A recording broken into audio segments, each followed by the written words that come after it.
Hello friends, Jason here for TheChartGuys, taking a look at the 5G sector today. Right out of the gate, I am very interested in the volume that we see on today's candlestick. The fact that we are in the area between our EMA 8 and our EMA 12, and we've got this beautiful indecision candlestick after 3 days of lower highs and lower lows. So having lost our series of higher highs on this very aggressive upside move, having been rejected from this area, or I should say rejected, failing to break 2743, and now we're seeing this bit of consolidation, has me interested in looking for some strength early tomorrow in this sector. This is going to be multiple days of consolidation with a possible volume climax and an indecision candlestick suggesting that there may be a shift in the short-term momentum in the 5G sector. That's got me interested. Let's go look at the 4-hour time frame and see what sort of choppiness we've got, and there is quite a bit of that. Here we can see that rejection from that area 2743. We managed to get there above that in our pre-market and after hours, but it has since faded, and now we are looking for support up against our EMA 26 on the 4-hour time frame. So what we would like to see here is going to be a confirmation of an hourly trend change with a nice hourly higher low over top of 2683. Getting over top of our key EMAs on the hourly time frame and looking for continued bullish volume to lock in the notion that we may be looking at a daily higher low here. All of these factors have me leaning slightly bullish at this point. If we do not see strength early on in the morning and we see an hourly lower high form underneath our EMA 12 and 26, then we're going to look for a continuation of this overall hourly downtrend until such a time that the bulls decide to establish a daily higher low. It may be against EMA 12, it may be against EMA 26, who knows, but bulls can go all the way down to 2607, still be in a daily uptrend. So keep that in mind. If they do that, it's likely we're going to be looking at a weekly equilibrium. So all these things always keeping in the back of our minds. ABG on the daily time frame continuing to show this overall tightening range here, and I was not anticipating to see a daily EQ build out like this. And in fact, after these 2 days of consolidation, I expected a bull flag, but we lost that. Maybe we can get into that a little bit here about how we recognize that loss. But what is key is that we've got our low, our high, higher low, lower high. Now we're looking for a higher low over top of 303.62. So we've already got a double bottom in that area. The perfect play for us tomorrow would be an open around 307, a flush to 303, getting overextended on the 5 and 15, looking for a bounce and seeing if bulls have what it takes to continue to the upside and stay inside this weekly choppy mess that they've developed so far. Let's go take a look at the hourly time frame. We wanted to see what a loss of a potential bull flag would have looked like. And in order to get a better grasp on that, let's start right here on the daily. We're looking at this run up. We're looking at these 2 days of a tightening range and then a loss of 320.95. If we go to the 4-hour time frame, actually I like it better on the hourly. Here are those 2 days, 1, 2, and then we see an outright dump, getting oversold likely, knocking out that 320.95, and then just not slowing down at all. If we go to our 5-minute time frame, how does that look for us? A loss of our 5-minute uptrend. We lost pre-market lows. We lost the afternoon low of 323.15. Didn't even slow down, barely skipped a beat, and we were oversold for quite a while before our RSI just moving sideways. I'm not even comfortable calling any of these a bounce, but just pure weakness, and that momentum carried over into today. And in today's candlestick, we see a tightening range on the 15-minute time frame with no ability to break out. But there is certainly that big, massive indecision that we see here. If tomorrow we see a flush to the downside, like I said, and then a bottom fish of 303.62, perfect. If we open up in this range and continue to tighten, we would look for a break over 311.51. Try to get in the consolidation if you don't get the break. MRVL in the daily time frame. This guy not so much in a weekly tightening range or equilibrium. What we're looking at is our lows, highs, lower highs, and now we're in probably a 4-hour trend here as we are just chopping sideways. Ultimately, what we're looking for is a higher low over 23.46. And then to prove anything, bulls need to get out of this 4-hour channel that they may be in. We'll see what it looks like, but get over 25.48. Now let's go into the 4-hour time frame here and try to determine what is the cause of this drop. Rather, what is the easiest way to explain it? I don't like it on the 4-hour. I might like it on the hourly time frame, but I've only got a couple touches that I'm going to be interested in, and I'm going to draw myself a nice little channel just to contain all of that action. So that's going to be my visual cue for when this trend is going to be over.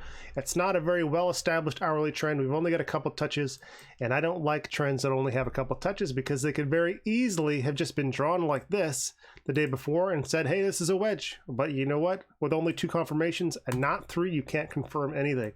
So we will use this channel and take it with a grain of salt, see what develops. But right now, this is the best way to explain what we're seeing on MRVL. So at this point, we are expecting a lower low until we can get out of this trend. And you know, we may ride this all the way down to a new low under 23.46. Bulls really need to step up and see what they can do with this. SWKS, a lot of momentum from Friday's candlestick. We see a drop, and we see bulls buying the bounce a little bit. But you see how we opened? We dropped, bulls bought it, but bears have went right back on the attack. I suspect that it was what happened here on the 5-minute time frame. But our range continues to open. We have a real lack of direction and clarity so far, so this is going to be a harder ticker to trade. You may only want to focus on scalping if that's the type of trader that you are. But right now, because we have this broadening range, bearish momentum has us heading toward 111.45, and that's the next support on the daily time frame. On the 4-hour, here we see our high, higher high, lower high, and then a straight drop. Now we're getting into a little bit of a wedge shape on the 4-hour time frame. And if this breaks bear, then our next support again is going to be 111.45. If we drill down further, we can look for that wedge to see if it actually forms a wedge. And the reason I called it a wedge originally is because I'm looking at the shrinking size of these candlesticks. So these wicks are representative of action that's going to negate that hypothesis. So if we go look in the 15-minute time frame, these are these wicks forming, and we get these smaller bodies. So not exactly the ascending wedge that I anticipated, but we do have a real base of support. There's that drop, bulls buying the dip, and then bears slamming the price back down. So we've got to hold 116.11 tomorrow, and then we've got to hold the low of day 115.60.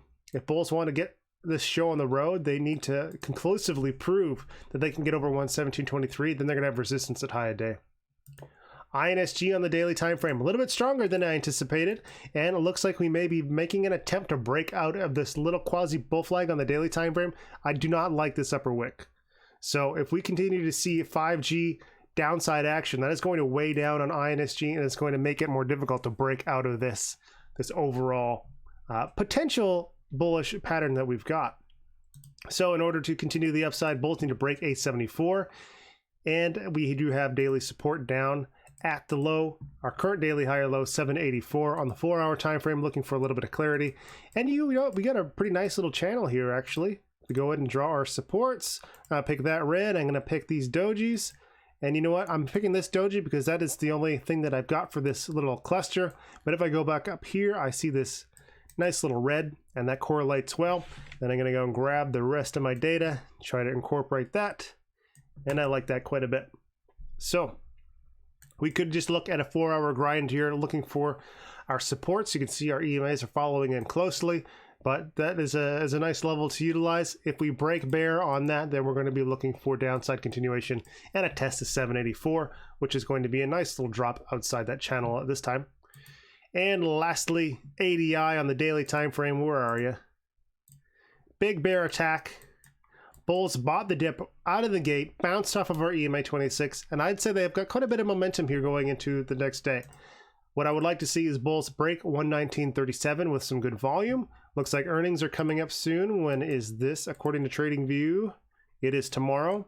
So I'm not sure if that's tomorrow morning or tomorrow night. Always keep that in mind and watch out for earnings when you break or when you're trading. I don't like to gamble earnings, so I always make sure that I have exited my positions. There's just a real lack of control, in my opinion, for trading on earnings day. So if we were not dealing with earnings, what I would look for tomorrow would be a break of 119.37 for upside, resistance at 122.20.